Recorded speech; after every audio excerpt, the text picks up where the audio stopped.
Hello दोस्तों, मैं हूं सुरेंद्र घंटेलवाल और आज हम चित्तौड़ के तीसरे साके के बारे में देखने वाले हैं। चित्तौड़ का तीसरा साका 1568 में हुआ था।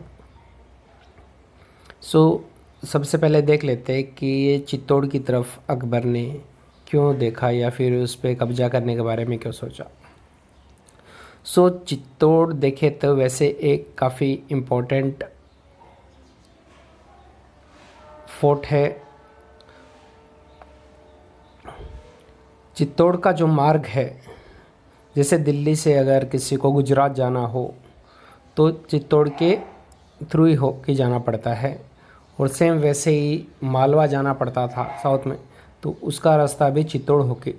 तो इस वजह से चित्तौड़ का जो महत्व है काफ़ी ज़्यादा था। इस वजह से अकबर ने क्या सोचा कि चित्तौड़ पे कब्जा करते हैं। तो अकबर अपनी विशाल सेना के साथ में चित्तौड़ की तरफ बढ़ने लगा। तो लगभग उसके पास 60,000 सैनिक थे, और उस समय जो चित्तौड़ के राणा थे वो उदय सिंह थे। महाराणा उदय सिंह थे, जिनके पिता महाराणा सांगा, जो कि बाबर के साथ में सांगवा के युद्ध जिन्होंने किया था। महाराणा उदय सिंह ये महाराणा सांगा के पुत्र थे और महाराणा प्रताप के पिता थे।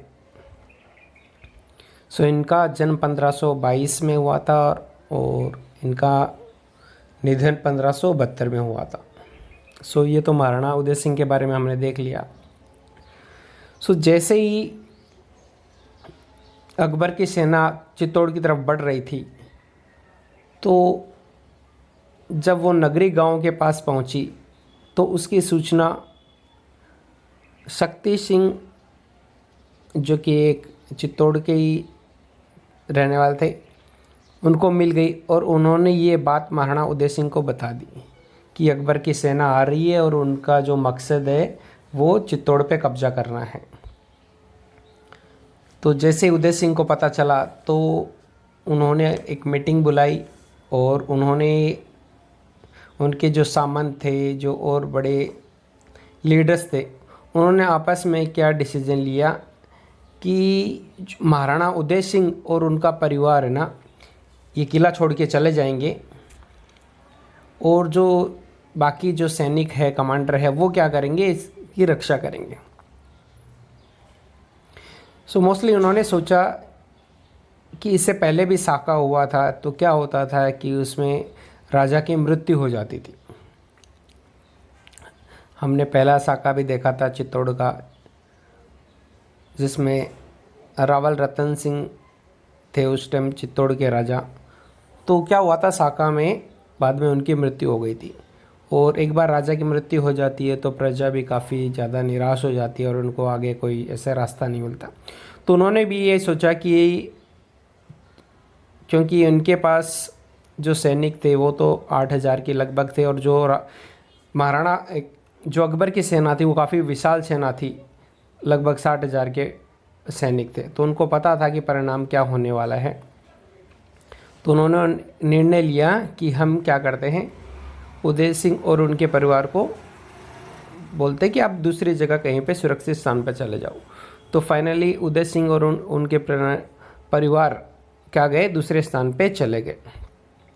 अभी उदय सिंह जाते समय जो जयमल मेड़तिया थे उनको क्या कर दिया, भाई पूरा भार संभाल की जो किले का संभालने की जिम्मेदारी है वो उनको दे दी।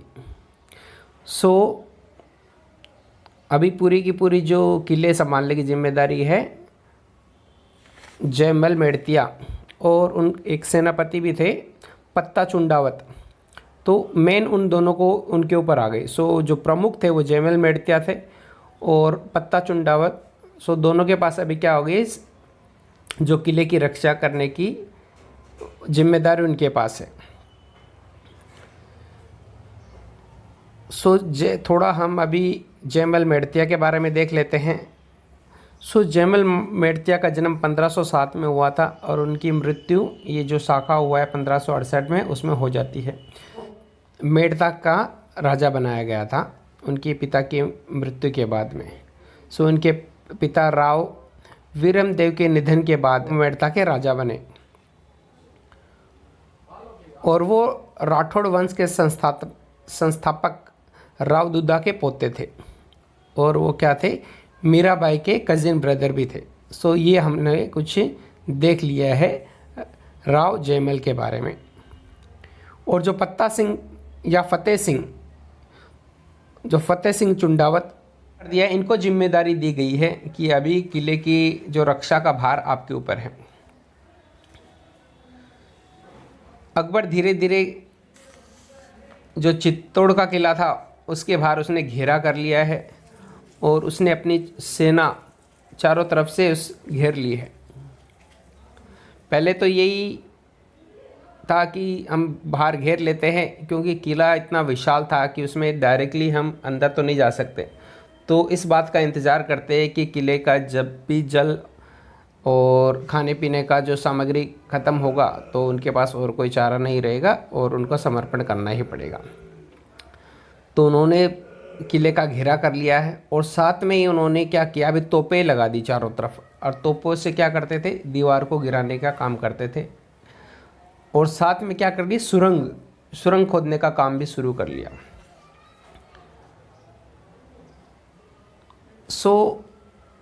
दिन में वो लोग सुरंग का काम करते थे और दीवारें भी तोड़ते थे तोपों से। लेकिन जो जयमल मेड़तिया थे वो रात को क्या करते थे, दीवारों को क्या करते, जो भी टूटी उटी दीवारें उनकी मरम्मत करा देते थे। तो सुबह उठते वैसे देखते थे कि हमने तो दीवार तोड़ी थी, लेकिन सुबह उठते ही फिर से वो रिपेयर हो जाती थी। इस तरह से ये चलता गया कि अकबर तोड़वाता था और उनकी दीवारें रात को ये मेड़तिया रिपेयर करवा लेते थे। इस तरह से काफ़ी दिन तक चलता रहा और फिर अकबर को पता चलता है कि जी जो राणा उदय सिंह है वो तो अभी किले में है ही नहीं। तो फिर उनको पता चलता है कि अभी किले का कौन रक्षा कर रहा, तो उनको पता चलता है कि ये जयमल मेड़तिया कर रहे हैं। तो फिर सोचे, क्योंकि जयमल मेड़तिया को अकबर ने 1562 में हराकर और उनके मेड़ता जो राज्य था या जगह थी उनके, उस पर कब्जा कर लिया था। तो अकबर ने क्या सोचा कि अभी जयमल को तो हम लोग बोल सकते कि भाई मैं तुम्हारा मेड़ता देता हूँ और तुम क्यों चित्तौड़ की रक्षा के लिए अपनी जान दे रहे हो, और तुम चित्तौड़ मुझे दे दो और मैं तुम्हें मेड़ता देता हूँ और तुम यहाँ से चले जाओ। तो क्या किया, टोडरमल के थ्रू, राजा जो टोडरमल था उसके थ्रू क्या किया, अकबर ने जयमल को संदेश भेजा कि जयमल क्यों दुश्मनी लेते हो, मैं तुम्हें तुम्हारा मेड़ता दे देता हूँ, तुम्हें मेड़ता का राजा बना देता हूँ और तुम अपने वहाँ पे करो और ये मुझे चित्तौड़ अब मुझे दे दो। तो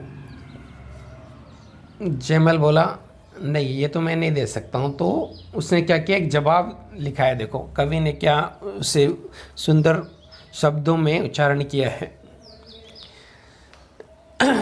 तो जो जयमल ने अकबर को जवाब दिया है वो हम अगर देखें तो उन्होंने ऐसे लिखा, कवि के माध्यम ये बताया गया कि है गढ़ मारो मैं धनी, है गढ़ मारो मैं धनी, असुर फिरकिम आण, कुंचा जे चित्र कोटरी, दिद्दी मोही दीवान। कि ये गढ़, ये जो किला है अब वो मेरा है और असुर या दुश्मन अभी इसमें प्रवेश नहीं कर सकता। इस किले की जो चाबियां है वो मुझे मेरे दीवान दे के गए, मतलब मेरे महाराणा मुझे सौंप के गए हैं। तो अभी ये मेरी जिम्मेदारी बनती है कि मैं इस किले की रक्षा करूं। तो ये जवाब जयमल ने अकबर को दिया। अकबर ने फिर सोचा कि एक और प्रयास करते हैं। तो अकबर ने एक बार और संदेश भेजा। इस बार थोड़ा और प्रलोभन दिया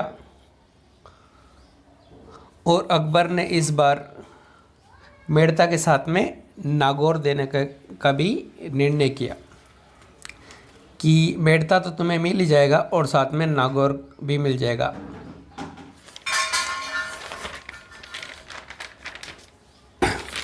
लेकिन फिर जयमल ने फिर से अपना वही उत्तर दिया, एक और उत्तर वापस से भेजा अकबर को कि भूख न मिटे मेड़ तो न मिटे नागौर, आर रजवट भूख अनोखड़ी मरिया मिटे चित्तौड़। कि भाई तू मेड़ता देगा या नागौर देगा उससे मेरी भूख मिटने वाली नहीं है, ये वीरता की भूख है जो मरने पे ही मिटेगी।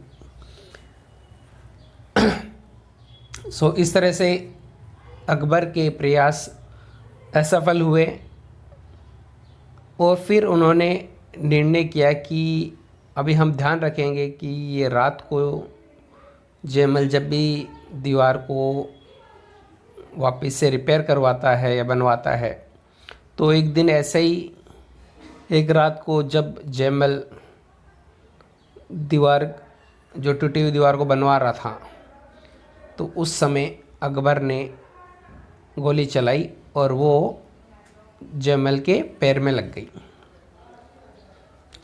और जिस बंदूक से अकबर ने गोली चलाई थी उसका नाम संग्राम, संग्राम बंदूक से गोली चलाई थी।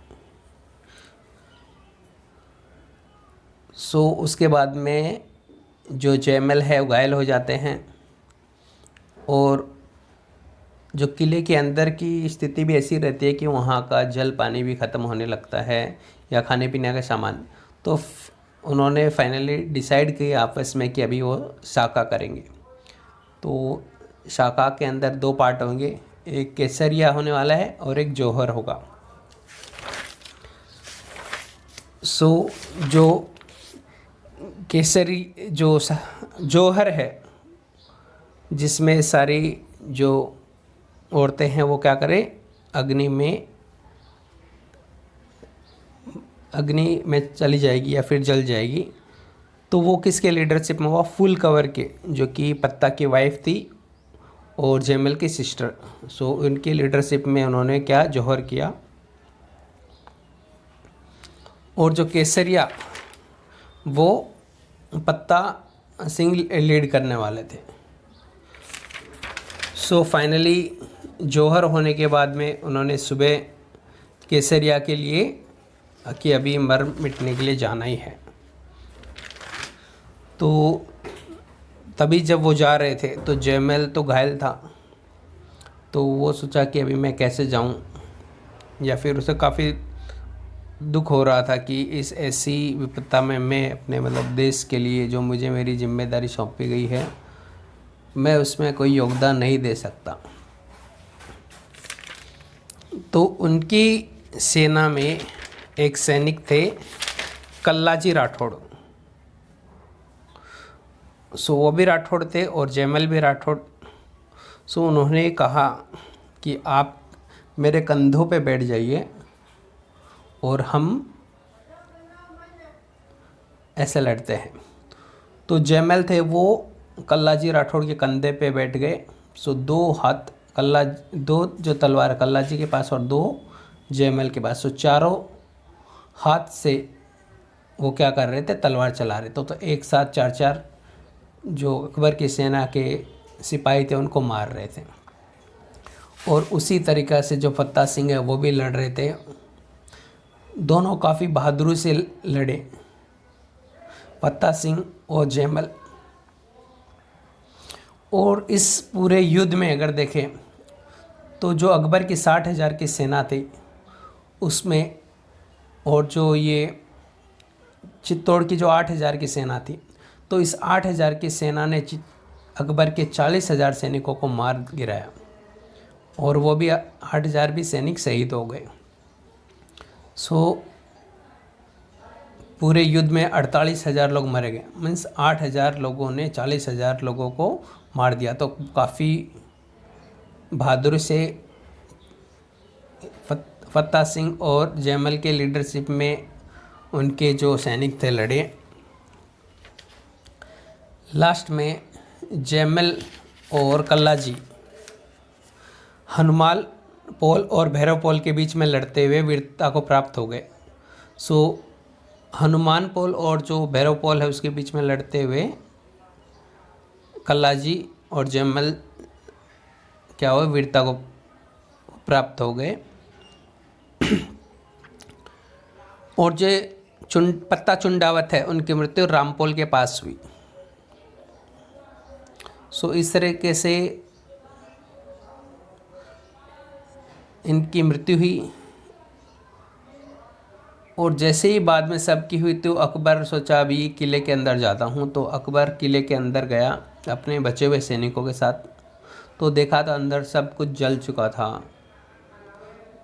औरतें थी, उन्होंने जौहर कर लिया था। अब जो किले के आम लोग थे, जो किसान लोग थे, अकबर ने क्या किया, आदेश दिया कि इनको कत्लेआम कर दिया जाए। तो अकबर के आदेश से वहाँ पे 30,000 लोगों को कत्लेआम किया गया और उनका एक मीनार बना दिया गया उनके सर काट के। इस तरह से चित्तौड़ का तीसरा साका हुआ। इसके बाद अकबर 1-2 दिन के बाद में मोइनुद्दीन चिश्ती की दरगाह में चला गया। सो 1568 को ये तीसरा साका हुआ। इस युद्ध में अकबर जो जैमल और पत्ता की बहादुरी से काफ़ी प्रसन्न हुआ और उसने क्या किया, जो आगरा का किला था उसके बाहर उसने हाथी पे चढ़े हुए पत्ता सिंह और जैमल की मूर्तियां बनाई। सो काफ़ी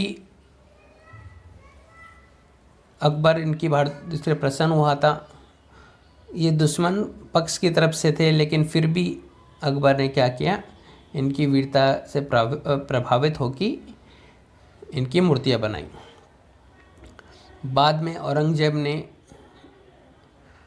देखा कि ये मूर्तियां मतलब किसकी है, तो उनको औरंगजेब को पता चला कि ये तो दुश्मन पक्ष की तरफ से थे, तो उसने ये मूर्तियां तुड़वा दी थी। सो औरंगजेब ने बाद में ये जो हाथी पे चढ़े हुए पत्ता सिंह और जैमल उनकी मूर्तियां को तुड़वा दी थी। सो ये था चित्तौड़ का तीसरा साका, जिसमें हमने देखा कि जैमल मेड़तिया और पत्ता सिंह ने बहादुरी से किले की रक्षा करने का प्रयास किया। लगभग उन्होंने देखोगे तो अक्टूबर में 1567 अक्टूबर में अकबर ने घेरा किया था और उसको फरवरी 23 फरवरी तक उन्होंने उसको रखा। तो 4 महीने तक किले की रक्षा की।